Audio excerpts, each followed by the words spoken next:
Good evening. Thank you for coming with the rain and the construction. As we get started, we are in kind of tight, which is nice. We'll be able to see what's happening here. We have like the maximum number of trip hazards about. So just if you're getting up and moving around and look at the paintings, just be aware of like it is unusually crowded in here and trip hazard happy. So just watch all the cords and everything that's rucked up on the floor. We are really pleased to have Craig here tonight, and in just a minute, Brenda Wilkins, board member, will introduce Craig. I'm Bob Jolly, curator of collections. I just want to say a few things like that parcel of goods that's on your chair. Please take them home. We do a lot of programs here, and we really want you to know about them, and so we are trying to push out the paper. And sorry, it's the Paperless Society, and we're going with paper, but we really want you to know what we're doing. So I just want to mention a few of the things that are coming up. And in this is a little unconventional, our arrangement here, so if you scoot your seats one way or another and it's better for you, feel free to do that. Again, watch all the trip hazards. Next Wednesday, September 17th, we have a reading in the gallery here. That series continues with poet Diane Swan, so that will be here, 7 o'clock next Wednesday. 2 weeks after that, on Wednesday, October 2nd, our first Wednesday series begins again, and you have both the flyer for the first event of that series and the brochure of our entire series and the whole statewide series. Really terrific. That will be on the second floor, so that's October 2nd. Our final Arts and Culture series is Wednesday, October 23rd. Beth Cannell, some of you may know her as a novelist of both adult novels and young adult novels. She'll talk about her book Cold Midnight, which is set here in St. Johnsbury in 1921, and ghostly things happening here and a murder. So that will be October 23rd. And I think I have covered everything I'm supposed to do. So here is Brenda Wilkins to introduce Craig Pursley. Thank you. Good evening. Even without realizing it, Craig was in training for painting people decades before doing actual portraits. While in college, he was employed as a police composite artist in Colorado for more than a dozen departments, including the FBI. In this capacity, he drew nearly 300 faces over a number of years and was credited several times with direct involvement in solving of crimes. Later, as a newspaper illustrator for over 20 years, he was frequently called upon to do portraits of celebrities and political figures. At the same time, he freelanced as a sports artist, working for Upper Deck, Bowman, and Topps baseball card companies, as well as the California Angels. As such, he painted hundreds of faces as well. Craig said of those activities, all those faces, all that practice led me toward the portraits I am painting today. Craig is a member of the Portrait Society of America, where his portfolios was judged among the 10 best in both 2010 and 2011. The self-portrait was selected by International Artist Magazine as one of the 13 finalists in a competition which drew nearly 2,000 entries across the globe. More recently, both his Cracker Jack and Portrait of Peyton have been winners in national competitions. In last December, his portrait of the Honorable Henry W. Keyes, Governor of New Hampshire, 1917-1919, was unveiled in the New Hampshire State House, where it will reside forever.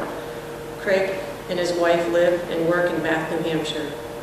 Through the rest of September, a small sampling of Craig's work can be seen here at the Athenaeum in an exhibit on the second floor. Please join me in welcoming Craig Pursley.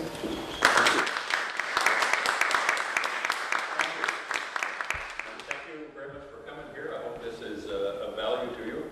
And I want to say from the outset, if you haven't been upstairs on the second floor and seen any of those, I think there's 16 or 17 paintings up there. At any point, feel free to wander away and go up and look and come back. And if you have any questions now or after that, feel free to ask. I'll be glad to answer anything I can. And I'm going to start working right away because this is a little faster than I normally work. And because of that, I've already started. Earlier today, I had kind of made a few pencil lines. Normally what I would do with this, with a portrait sketch, is just sketch with a brush, and that's what you can see here. If you were up close enough, you can see a few pencil lines which are kind of underneath that. But I wanted to get that part right, because the drawing, if it's wrong, then there's nothing that's going to salvage what you do after that. So, and actually I've seen a couple things already that I need to adjust, but that's fine. So I started with one line at the top of his head, one at the chin, and made one here and another here to establish how big his head's going to be on the canvas and the placement of it, and also those proportions. After that, then I divided that space into thirds. So there's a line, you can hardly see it, but it's underneath the eyebrows. That's a third. From there down to the bottom of the nose is a third. From the bottom of the nose to the chin is another. And most people's faces are pretty, are broken up pretty much like that. Occasionally, well, you can start from there anyway, and then adjust according to your model.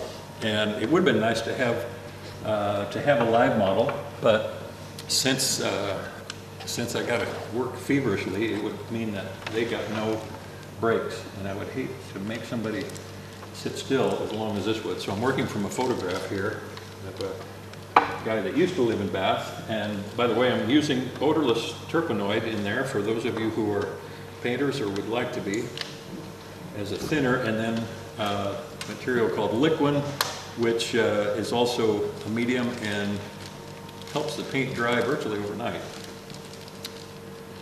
So I like to use both of those unless I'm doing a really more finished portrait, and then I don't want it to dry, so I can continue to make adjustments over several days. All right, so I work generally from dark to light, and it's important that I do the colors other than the face first, because they will affect the colors of the skin a lot. I did a portrait a few years ago. I just did the face, and then after that put the background in, which was really dark.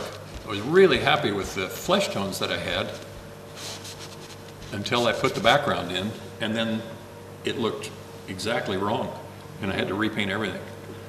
So whatever you put next to one color is going to affect the others. And this, I've said, is a portrait sketch, so it's going to look pretty sketchy.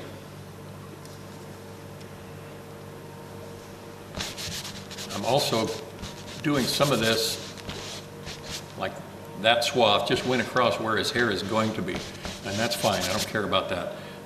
In fact, I want that, because when I do the hair or the edge of his ear or the edge of the coat, I'll push that back out, and in doing that, it's going to make the edge hopefully look a little bit more interesting.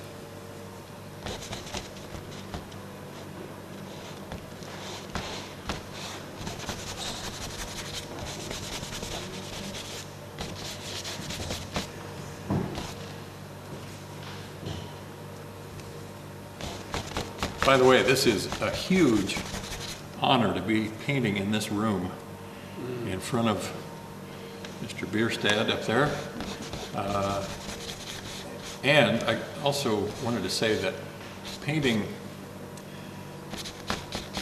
portraits or flesh in general is, I think, the most challenging and most satisfying, when you get it right anyway, thing there is to paint. And in the late 70s, I was in the Denver Art Museum and going through a gallery, and my wife pointed out a painting that I'd already gone past. And she said, "Come back and look at this, and look at these feet." And I could not believe how good these feet were painted, and then looked at the hands and the face. And I'm so glad she took me back to that, because it really was just incredible. I looked at the artist's name, and I'd never heard of him. I thought, how could I not have heard of this guy? So I did a postgraduate study on this guy. And in fact, my teacher told me, don't do a study on that guy. Nobody cares about him anymore. He's so saccharine at times, and but I couldn't be dissuaded, so I did a bunch of research on this guy, found as many pictures of his work as I could, read about him as much as I could, and found that he was a French painter, and in the late 19th century, early 20th century, he was about as big as you got. There was an annual exhibition in France called the Salon, and if you were a painter of note, you had a painting in the Salon, and if you were really good, you could win. And he was like the champion of the Salon. Unfortunately, in terms of time, he was so good at what he did that the people that changed the course of art history, who actually got rejected from that show, they were irritated by that, so they made their own show called the Salon de Refusés, or the Salon of those refused. And those became the Impressionists. And then the Impressionists, of course, took over, and this artist was kind of left in their dust, and they hated him because of what he stood for.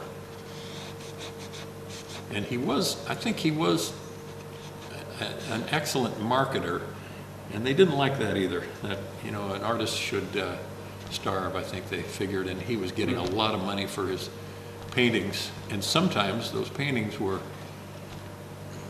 nudes, really luscious looking women, and then he could turn around and do a religious scene, and there were some people that thought, which is it here? Make up your mind. There was one of his nudes one time was attacked by a guy who was trying to defend womanhood. He threw it was in a gallery. He picked up a marble statue of a lion or a jaguar or something and threw it through the painting. Anyway, so for years and years and years, I never heard anybody mention this guy's name. He had become like a nobody, until I joined the Portrait Society and found the first weekend I was at their conference, I heard his name mentioned 4 times. And these people revered him as much as I did. And I think there is nobody ever who has painted flesh better than William Adolphe Bouguereau. And there are 2 of them in this building. One of them's right here, the girl holding the baby, and the other one out in the front room, the girl with, I think it's her box of raspberries that she's holding. And I wish that one was lit a little better, but you can at least see her feet someday. Go take a look as you're walking out. She's on the left-hand side, and it's kind of high up, but it looks like he painted with flesh rather than paint. It's just astounding. So I'm very honored to be painting next to Bouguereau also. Is this the first time you've done this portrait? This one? Yeah. I've painted him, I think 3 or 4 times before, but none with this particular pose. Does he look familiar? Beg your pardon? Does he look familiar? No, just curious. I met him at a Christmas party year before last and thought he had a great face to paint. So that was kind of my introduction, which some guys might misunderstand. You coming up to me, hey, I'd like to paint you. But he seemed flattered, and it was a very good model. I had a replica of a Civil War greatcoat, which he's wearing here, that I put on him.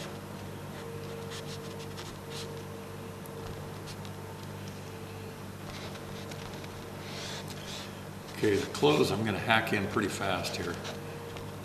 Probably faster than I normally would, but you get the idea anyway.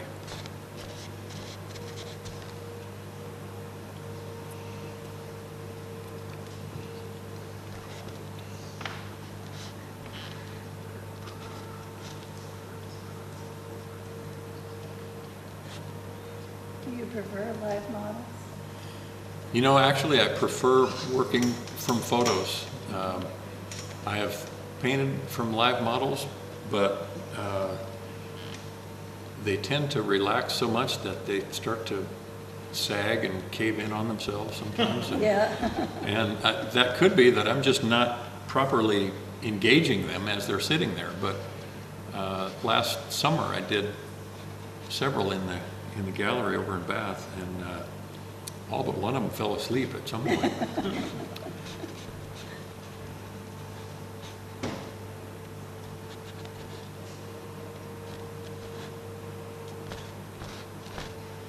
I'm using a pretty large, I think it's number 6, yeah, flat brush right now. How many in here paint? Oh, great. All right. Well, some of the things that I say may be, I don't want to sound like I'm talking down to anybody, but I'm also going to assume there's people in here that may not be familiar with the terms. So I hope you'll forgive me for that. And I mentioned the gallery in Bath. If you haven't been over there, I hope you'll come in. It's right next to the, well, 2 doors down from the general store that most of you know, the brick store. Right in front of the covered bridge that we're hoping will open in the next year sometime.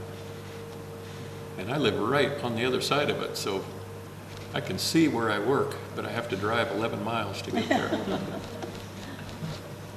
Or whenever I can. I've been swimming this summer across. Did you? I'm too stubborn to pay for gas when I can see it, I guess. Wife a painter also? Nope, she uses the other side of her brain, so she can make sense out of things. And she works at a home mortgage company as quality control. About as far from this as can be. But she is extremely supportive and would be here tonight if she hadn't seen me do this 1,000 times before.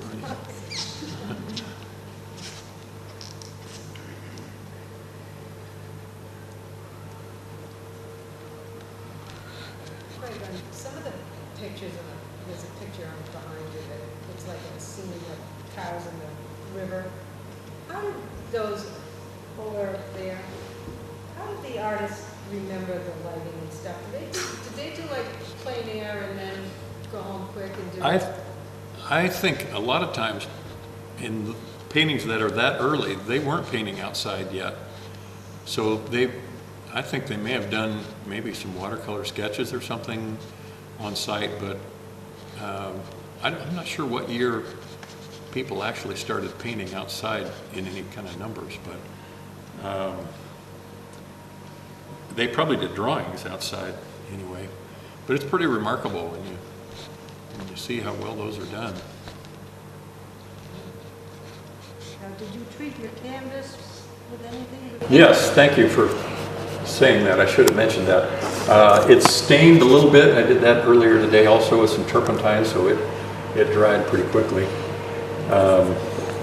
With a kind of a mixture of a little ultramarine and raw sienna, pretty thin though.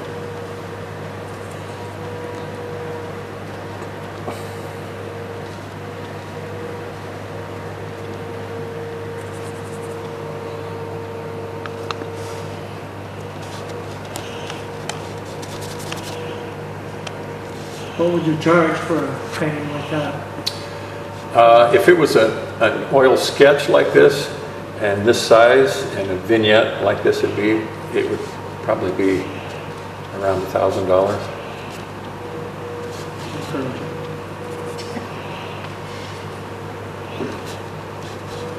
I watched, does anybody know Jeremy Lipking? Anybody heard of him before? He is a young painter in California, and I became aware of him when he was 27, and since that time he is my favorite living artist. He is just amazingly good. And I watched him do a demonstration several years ago, and it was very interesting watching him paint, but it was one of the dullest 4 hours I ever spent because he's really quiet, really shy, and it was hard to get him to say anything about what he was doing. But it was just so incredible what he was doing then. It was still worth it. Took over for like Norman Rockwell, there was one young man that did No, similar things. oh, I used to know that guy's name. He was pretty young too when he did that. Anyway, at the conclusion of that demonstration, Jeremy's wife, who was kind of his business partner, actually it was when he was like halfway done, said, "Is anybody interested in buying this painting when he's done?" And she was the model of painting her. And everybody's hands went up. And she said, "Okay, we'll have an auction at the end then, and we'll start the bidding at 10,000. Wow, there's a lot of hands went down all of a sudden. But somebody got it. And I didn't stay around for the auction, but I saw one of his finished paintings since then sold for 60,000. And I think he's 37 now. But if you're interested, I would encourage you to look up his work. His paintings remind me a lot of John Singer Sargent, who was my favorite painter. His name again, Frank? Jeremy Lipking, Lipking. He's a part of a group of young artists in California that refer to themselves as Nouveau Realists, and they're all very good.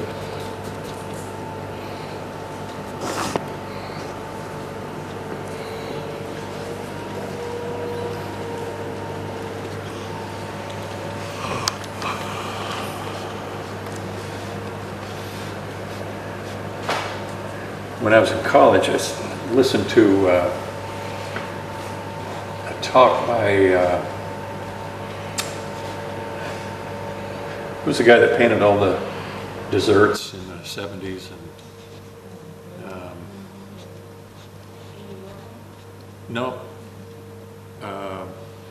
Wayne Thiebaud. He came to our college and spoke, and the one thing that I remember that he said was, I find what I have to say about my paintings not as interesting as the paintings themselves. And that was definitely true, because he was a horrible speaker. I don't want to run down other artists here, I shouldn't do that. But the point is, I'm going to try to be interesting tonight, even if I have to lie. I'm already spending too much time on this.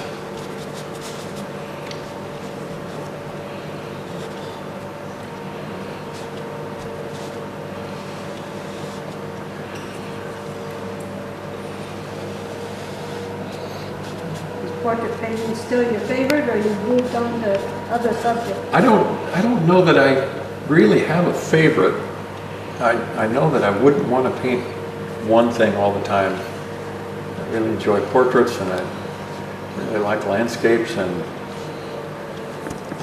I just realized your tape isn't going to California, where Jeremy Lipking might see this and call him a dull speaker. Or, yeah.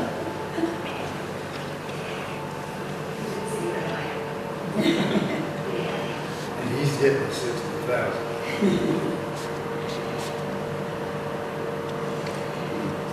Try and put a little bit of a highlighted edge on that.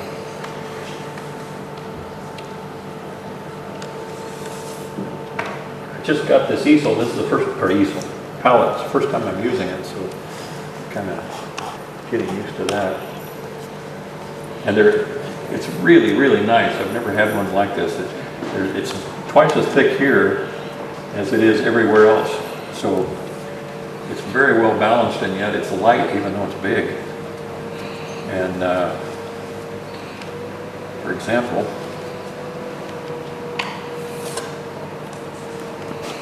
if I don't even hold it, it just bounces on my forearm. So really nice. You usually sit when you paint? Yes, I do, and there's people that say that's absolutely the wrong thing to do, and I can't disagree with them, because a lot of people that I really admire think that. And Robert Henry said painting should be done from the floor up, not from a comfortable chair. So I chose an uncomfortable chair.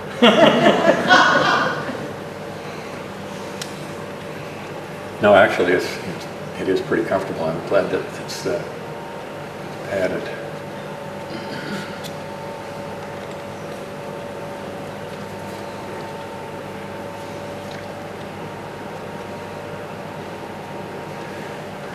Right now, everything's about the same in terms of those edges, and I don't want all the edges to be the same. It needs to be a little more interesting, and I may not have quite enough paint to do what I want to do here, but I want to soften some of those edges.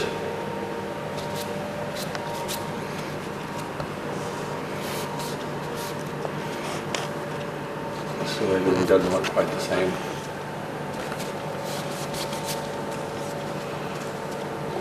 I'm not even going to fiddle with the buttons.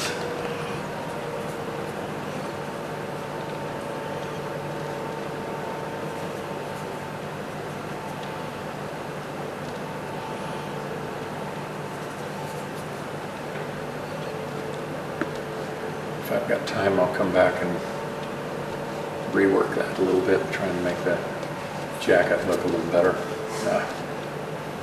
What do you use for lighting here? Are you using a special bulb or is it just It is a color balanced bulb. a... Yeah. Those you Or something? may know or notice are a little warmer. This one is more accurate. It's not perfect, but it's better than a regular incandescent anyway. Anybody interested in buying this painting when we're done? It's not going to be as many hands go up after that last story.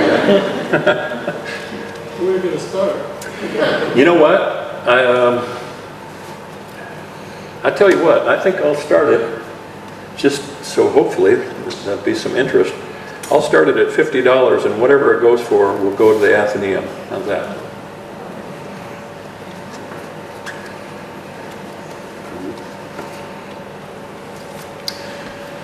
Okay, like I say, I start with the darker areas. And it may seem a little odd. What you have on here now is just like a diluted turp and... Yep. Very thin turpentine and some, it's pretty much raw sienna, or burnt sienna.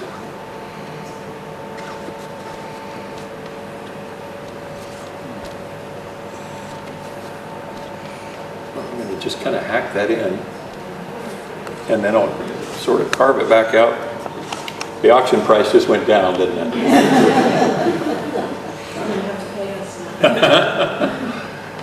There were some kids watching today in the gallery, and I was doing a real little sketch, actually from Sargent painting, and it started out and it looked like a Halloween mask, and they were repulsed. But fortunately, it came around before they left. I'm just kind of hacking in some shadowy areas here, establishing where the lights and the darks are. And I noticed one of the things that I needed to adjust was that I had his nose off kilter. If you were closer, you could see a pencil line that I originally set for that, and then I went off base there. So adjusting that, and a lot of this is just a matter of adjustment, so that you put something down and then you fix it. And somebody, I wish I could remember who it was, said when you don't have anything left to fix, that's when you know when you're done. We always start with the darker areas first. Yep, darker and then build up lighter.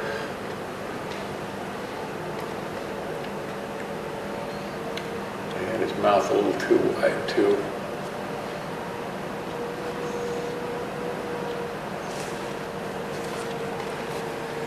familiar with Paul Ingritson's work from Manchester? That's a familiar name. He has a studio in Manchester, New Hampshire.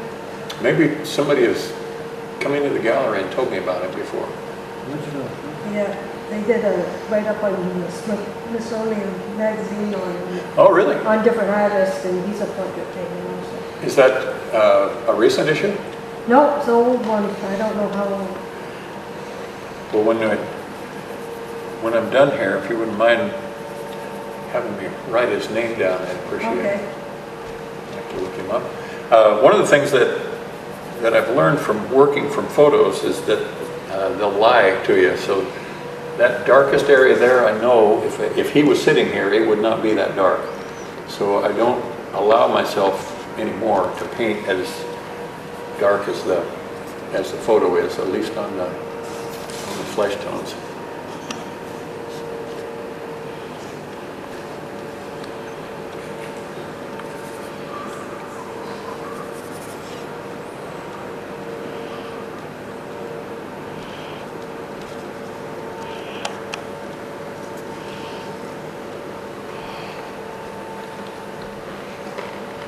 Okay, I'm just checking some things now.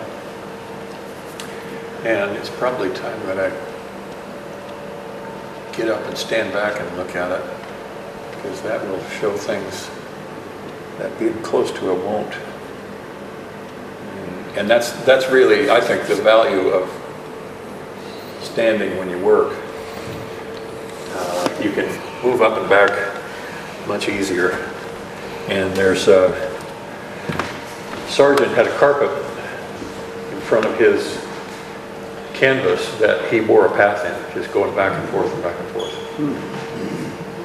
How many of you know John Singer Sargent? Familiar name? He died about 1925, I think, which is when Bouguereau died, by the way. And he was at the peak. If you were rich and famous, you had Sargent paint your portrait. Until the last few years, he got tired of dealing with rich people and just went to Europe and painted landscapes mostly. But he's got an incredible painting of Teddy Roosevelt. You know, Rockefellers and all those people had Sargent portraits. And he was getting $10,000 for them in the late 1800s. So he was absolutely at the peak of his abilities and fame. But then he also kind of fell out of favor, and there was a time in the 1940s that you could get a Sargent painting pretty reasonably. And I met a portrait artist. In fact, I've got a painting of him upstairs. He's the guy holding the 6-gun, which that guy's an incredible story too. I'll have to tell you about him. In fact, I just will now. Remind me why I'm telling you about him. This guy is 87 years old, I believe, and he still paints every day. He dropped out of school when he was 15 because he wanted to be a comic book artist, which he did. And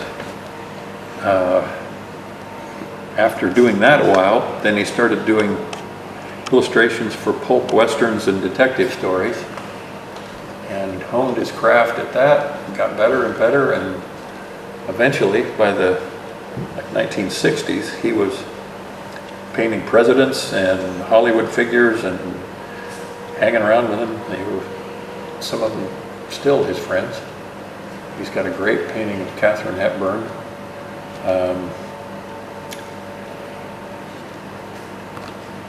And he's, like I say, he still paints every day, and he paints with Sargent's palette. I can't remember how he got it, but he owns Sargent's palette, and that would be an incredible honor, and I think pretty intimidating actually too. But when he was an art student at the Art Students League in New York in the 40s, there was a gallery in Manhattan that had a Sargent painting, a pretty large one, 2 guys playing cards for $750. And he said a few years ago he saw that auctioned for $12 million. Now what I'm doing now is overstating some of the color. In the temples, there's kind of a pale green. If you generally, you can think of the forehead, some people like to think of stripes. Forehead is kind of yellow. Under the eyes is kind of a bar of violet, sort of a rose color in the cheeks, gray around the lips, and yellow again by the, and I mean around the lips, not the lips themselves. Yellow again by the time you get to the chin. So if you generally think of those kind of things, and then especially in men with that have a beard, you can add a little more color. And by beard, I mean, you know, even if they're clean shaven, you know, it's underneath it. So when you say overstating, you're giving it a base to help you achieve that flesh? Yeah, I'm going to paint over this, and it's going to mix with some of the paint that I put on top. So when it's done, it's not going to look quite as garish as the colors that are going down right now.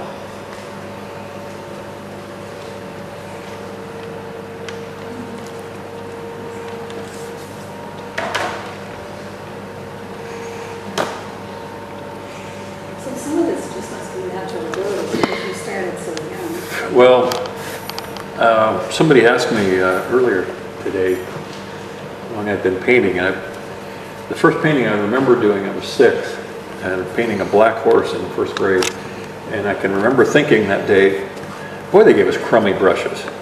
And if I knew the difference, I must have been painting at home before that, or I wouldn't have known the difference. But I had a brush like that. They gave us each one brush. I got that one to paint a horse. And to, you know, how do you paint a horse's eye or its nostril or anything with that?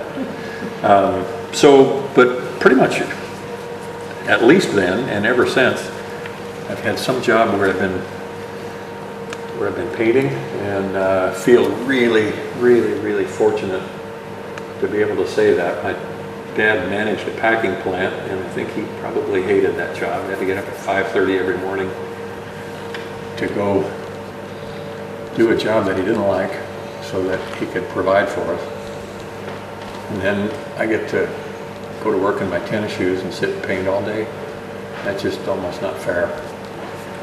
So I'm very, very grateful that I get to do this, and to both my parents for their support. I came from a family of bankers, so they couldn't necessarily understand what I was doing, but always really, really supportive. So did you go to college for? Yeah, that's a story too. And a lot of people my age have the same story. I was in college from 72 to 76, and that was a time when they weren't teaching art much. Painting classes pretty much were paint what you want and we'll give you a grade. But I learned nothing about mixing colors or how to hold a brush or anything. Oh. And they're teaching much better now, as you can see by some of the students that are coming out of schools. But it was a lot of trial and error, and looking at people's work that I admired, getting a lot of books, and if you go to museums or art shows, you know, just study something and